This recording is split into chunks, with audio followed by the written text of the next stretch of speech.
मतलब बेटे दिमाग की बीमारियाँ, नर्वस सिस्टम की बीमारियाँ। अब ये जो नर्वस सिस्टम की बीमारियाँ होती हैं ये दो तरह की हो सकती हैं। एक तो हो सकती हैं वेस्कुलर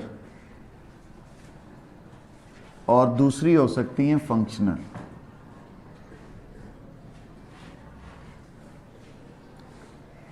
अब वेस्कुलर डिजीज़ और फंक्शनल डिजीज़ में क्या फ़र्क है?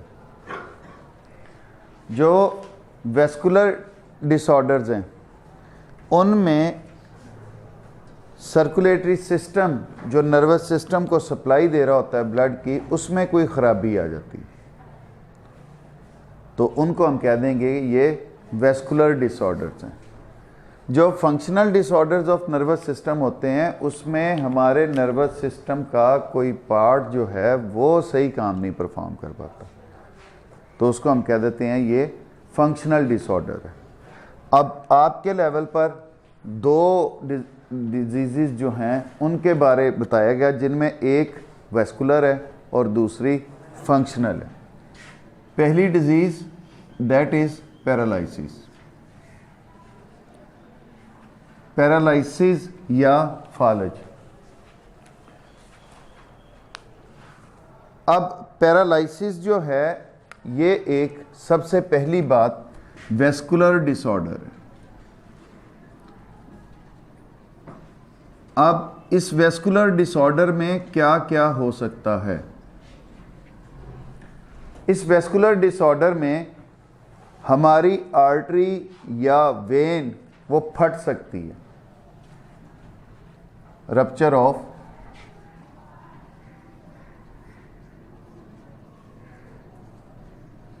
blood vessel that is supplying blood to the nervous system, central nervous system। अब उससे क्या होगा? ब्लड जो है वो अगले हिस्सों तक नहीं पहुंच सकेगा। ब्लड पहुंचने से क्या मिल रहा था? न्यूट्रिएंट्स मिल रहे थे, ऑक्सीजन मिल रही थी नर्वस सिस्टम को, वो मिलना बंद हो जाएगी, जिसके नतीजे में दिमाग का वो हिस्सा काम करना छोड़ देगा। फिर ब्लड क्लॉट्स,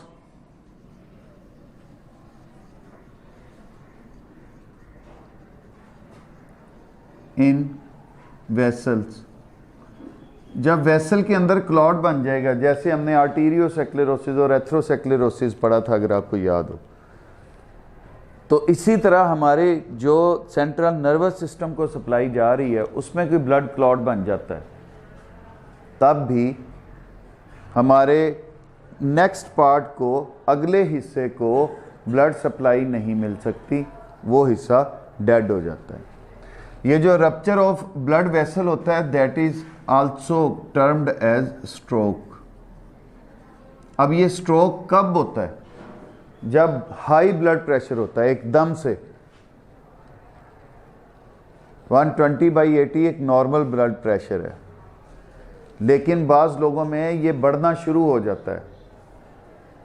जब वो ब्लड प्रेशर बढ़ना शुरू हो जाता है तो that may cause stroke of the vessels, rupturing of blood vessels.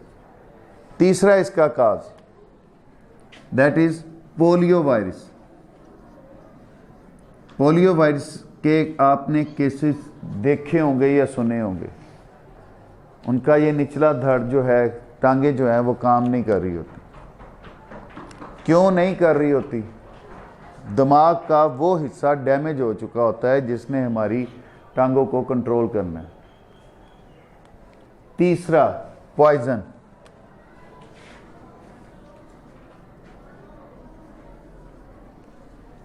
जहर।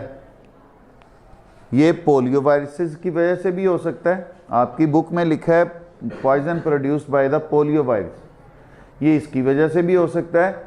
इसके अलावा भी मुख्तलिफ तरह के पॉइजन्स हैं जो कि हमारे फंक्शनल वेस्कुलर डिसऑर्डर का बायस बनते हैं सेंट्रल नर्वस सिस्टम का, दैट इज पैरालिसिस। अब ये जो पैरालिसिस है it may be of complete body,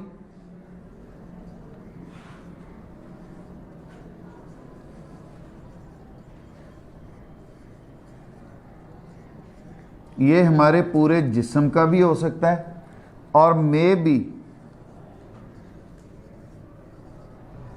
of any part, और जिस्म के किसी हिस्से का भी हो सकता है। बाज़ लोगों के बाजू नहीं हरकत कर पाता, कोई एक दायां या बायां। बाज़ लोगों की ये साइड दिमाग, ये आपका मुंह का जबड़ा और ये साइड हरकत करना छोड़ देती है, बाज़ लोगों की राइट साइड। ये डिपेंड कर रहा होता है हमारे ब्रेन का या स्पाइनल कॉर्ड का कौन सा हिस्सा डैमेज हुआ है। जौन सा हिस्सा इफेक्ट होगा वो पार्ट जो है वो काम करना छोड़ देते हैं। जिस्म के निचले हिस्सों या एक ही वक्त में दोनों टांगों और बाजुओं में भी फालज हो सकता है। मतलब वो बात मैंने कंपाइल कर दी यहाँ पे, ये it may be of complete body और may be of any part of the body. Paralysis example है फंक्शनल डिसऑर्डर्स की, वैस्कुलर डिसऑर्डर्स की। नेक्स्ट है जी एपिलेप्सी।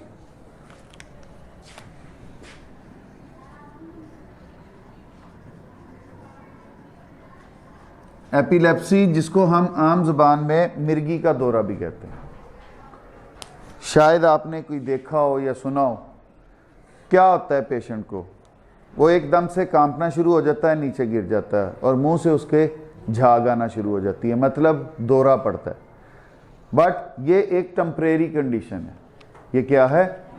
एक टेम्परेरी कंडीशन होती है। उसके ठीक होने के बाद पेशेंट को पता भी नहीं होता कि मेरे साथ कुछ हुआ था। एक वक्ती तौर का दौरा होता है, लेकिन उस बंदे को अगर अनट्रीटेड छोड़ा जाए तो वो बार बार होते हैं उसको। ये किसकी एग्जाम्पल है? It is an example of functional disorder.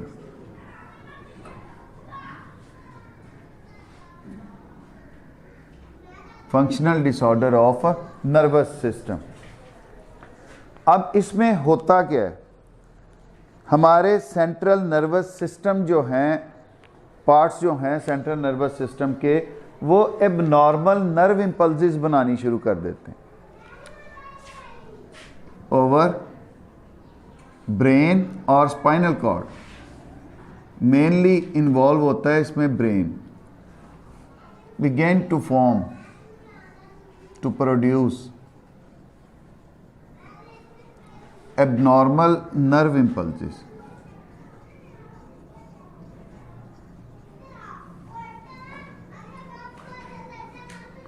अब बेटे नर्व इंपल्सेस जो थी वही तो इफेक्टर्स में रिस्पांस पैदा कर रही थी, तो ये एबनॉर्मल है।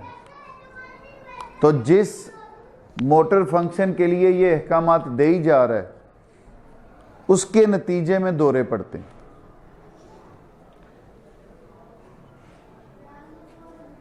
इससे मरीज में बिला इश्तियाल फौरी दौरे पड़ते हैं। मतलब दौरों को हम कहते हैं seizures.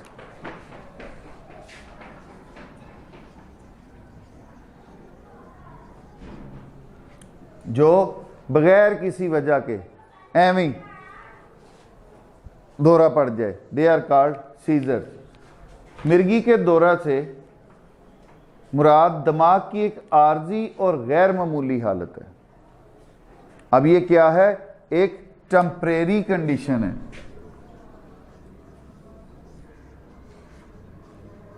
Temporary condition of brain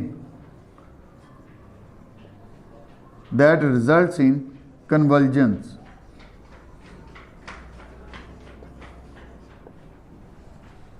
जो किस का बायस बनती हैं? कन्वल्जन हम कहते हैं रशा का तारी होना। रशा मतलब कप कपाहट, पूरे जिस्म में कप कपाहट का आ जाना। अब इसके काजिज क्या हैं? ये जेनेटिक भी हो सकता है,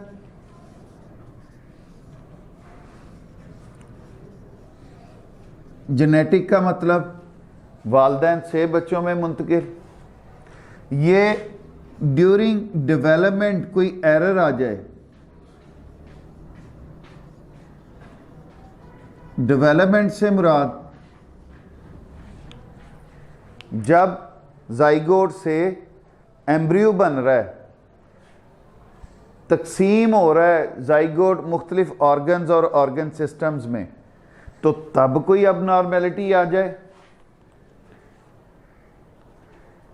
40 साल से अगर ज़्यादा एज के लोगों को होता है तो इट मीन्स कि उनके दिमाग में कोई ट्यूमर या रसौली बनना शुरू हो गई। ट्यूमर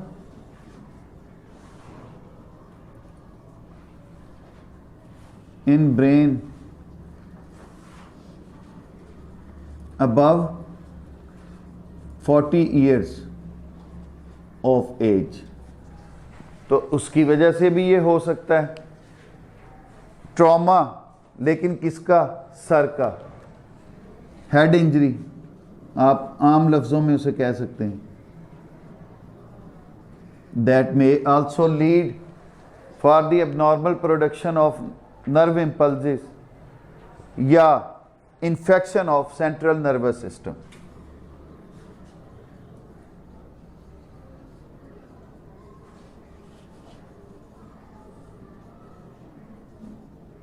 तब भी ये बीमारी हो सकती है।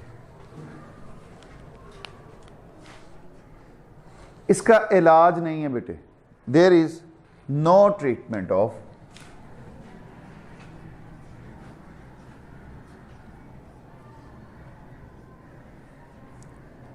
एपिलेप्सी।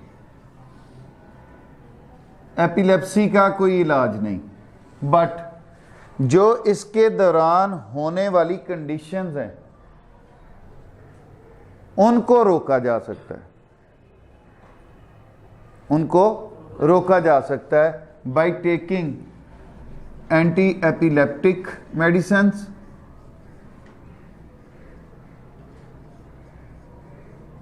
या एंटी कन्वल्सेंट्स। दौरों के खिलाफ अद्वियात, दौरों से बचा जा सकता है, उस पीरियड को लंबा किया जा सकता है। एंटी कन्वल्जेंट्स और एंटी एपिलेप्टिक मेडिसिन जो हैं, और ये लगातार खानी पड़ती हैं। ये नहीं है कि मेडिसिन खा ली है, कुछ अर्सा खाएंगे आप ठीक हो जाएंगे, ऐसा नहीं है। ये मेडिसिन जो है वो लगातार इस्तेमाल करनी पड़ती है। एक बात याद रखना, मतलब डिजीज़ हैं बेटे, किसी को भी हो सकती हैं। इसमें ये वाज़े नहीं होता या ये डिफाइंड नहीं होता कि इसको होनी है और उसको नहीं होनी। जो मिर्गी का पेशेंट हो और खुदा न खास्ता आपके सामने उसको दौरा पड़ा है, अमूमन ये होता है कि अगर कोई गिरता है तो उसके मुंह में फ़ौरन पानी या कोई ना कोई चीज़ डाली जाती है। मिर्गी के पेशेंट को डिफ़ाइन करके उसके मुंह में पानी या कोई भी खाने वाली चीज़ नहीं डालनी चाहिए, क्योंकि वो बंदा अपने होशो हवास में नहीं होता। जब वो अपने होशो हवास में नहीं होता तो वो अपने ऊपर कंट्रोल नहीं रख पा रहा होता। इसकी दो वजूहत हैं कि उसके मुंह में कुछ नहीं डालना चाहिए। एक कि अगर वो चबाना चाहेगा उसको, खुदा ना खास्ता अपनी ज़बान ना काट बैठे, क्योंकि उसके कॉन्शियस कंट्रोल नहीं है। कॉन्शियस कंट्रोल में तो ये होता है कि ज़ुबान कोई रोलिंग हो रही होती है, दांतों से बच रही होती है। जब वो अपने होशोवास में नहीं है तब वो उसको कंट्रोल नहीं कर पाएगा। दूसरा, जब स्वॉल्विंग का प्रोसेस हो रहा होता है तो आपके डाइजेस्टिव सिस्टम और रेस्पिरेटरी सिस्टम को प्रोटेक्ट किया जाता है कि खुराक दाखिल ना हो जाए रेस्पिरेटरी सिस्टम में। जब वो अपने होशोवास में मौजूद नहीं तो तब उसका स्वॉल्विंग का प्रोसेस भी वैसा नहीं हो रहा जैसा नॉर्मल होना था। वो खुदा ना खास्ता पानी या फ्लूइड या कोई चबाने वाली चीज़, सख्त चीज़ आप उसके मुंह में डालते हो तो वो उसके रेस्पिरेटरी सिस्टम में जा सकती है। तो वो एक बड़ा मसला है। फिर ये तो टेम्परेरी कंडीशन है, लेकिन वो फिर बड़ा मसला एक पैदा हो जाता है। रिपीट कर देता हूँ बेटे,